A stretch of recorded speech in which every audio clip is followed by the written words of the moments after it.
Salut messieurs et madame les responsables de la discipline. Je vous présente dans cette vidéo comment vous allez facilement gérer l'assiduité et la ponctualité de vos élèves et de vos collègues enseignants.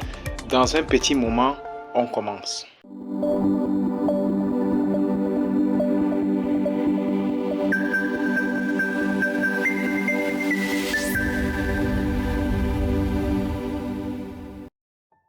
Alors voyons à présent le rôle que le responsable de la discipline peut jouer dans l'application. Donc, comme on connaît le fait, il va ouvrir l'application, que ce soit avec son ordinateur comme vous le voyez là, ou bien avec son téléphone. C'est-à-dire, le responsable de la discipline peut aussi enregistrer les heures d'absence avec son téléphone. Là, il n'y a pas de souci. C'est plutôt le responsable pédagogique qui a nécessairement besoin d'un ordinateur pour pouvoir générer les bulletins et les rapports. Donc, je vais supposer que je suis un responsable de la discipline. Oui, je pense que c'était ça.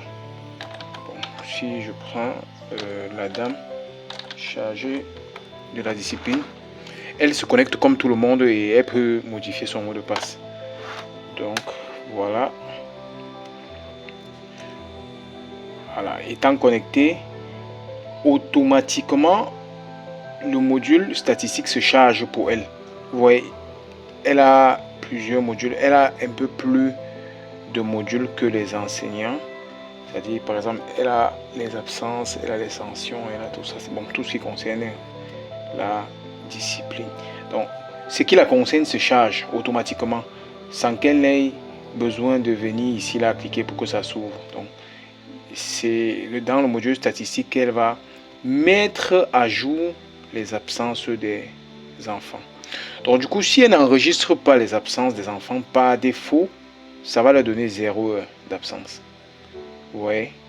Donc, du coup, quand au thème de la période que ça peut être, on peut décider qu'elle le fait séquentiellement ou bien qu'elle le fait trimestriellement. Au thème de la période, elle aura déjà comptabilisé les heures d'absence de ses enfants.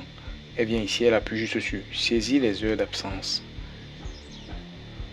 Oui, donc ça se charge comme ça et elle va juste mettre à jour l'enfant si tu vois, absence justifiée, absence non justifiée, jour d'exclusion.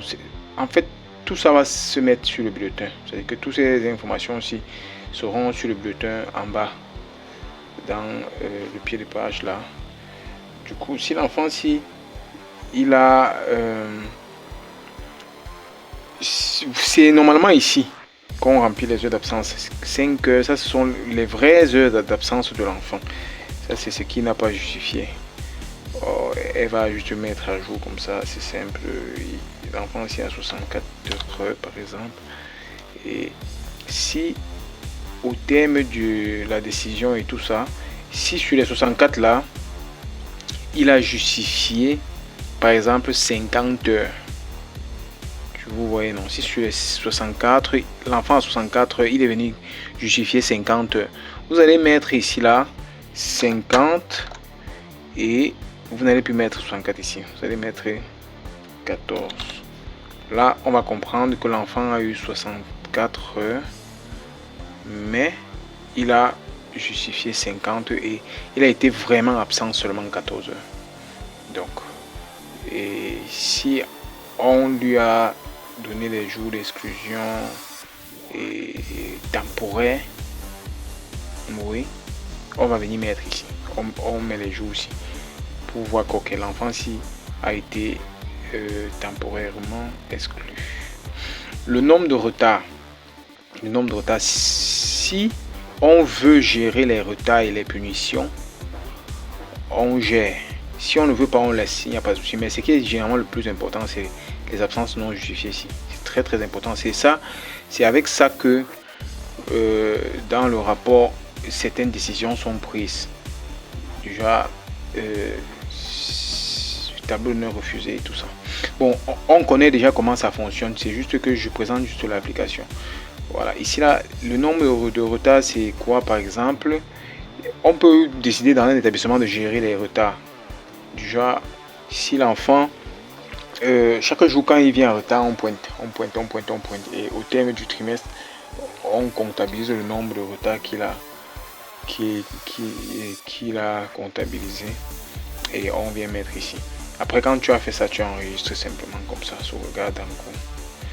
Et tu vas voir le résultat de ce que tu as fait. Et voilà. Ça va bien se mettre là. C'est un peu comme les notes toujours. Et après, tu sors. C'est simple, non? C'est très simple. Bon, maintenant, si l'établissement veut être encore un peu plus moderne, il y a un module qui est super intéressant pour pouvoir gérer l'assiduité et la ponctualité des enseignants. C'est une application mobile qu'on va installer dans le téléphone des surveillants et ils viendront via l'application. On peut décider que ce soit de façon biométrique ou bien que ce soit manuel. Le surveillant va seulement... Bref, ça va montrer aux surveillants les anciens qui entrent en Bangapon. Donc, quand il va venir là, il va voir clairement le jour, quand la journée se déclenche, il voit clairement les anciens qui entrent. Et quand tout le monde est venu, on coche tout le monde et ça envoie les notifications à ceux qui ont été absents pour leur dire que vous avez été absent aujourd'hui et on a comptabilisé tout ça. Après, ça sort des rapports incroyables sur l'assiduité et la ponctualité du personnel. Je pense que c'est l'une des meilleures applications que nous avons. Si l'établissement veut, on gère de façon très moderne comme ça. Bon, si on peut tout gérer traditionnellement comme on le fait, on enregistre seulement les heures d'absence et c'est tout. Donc ça va dépendre de la politique. Merci de votre aimable attention.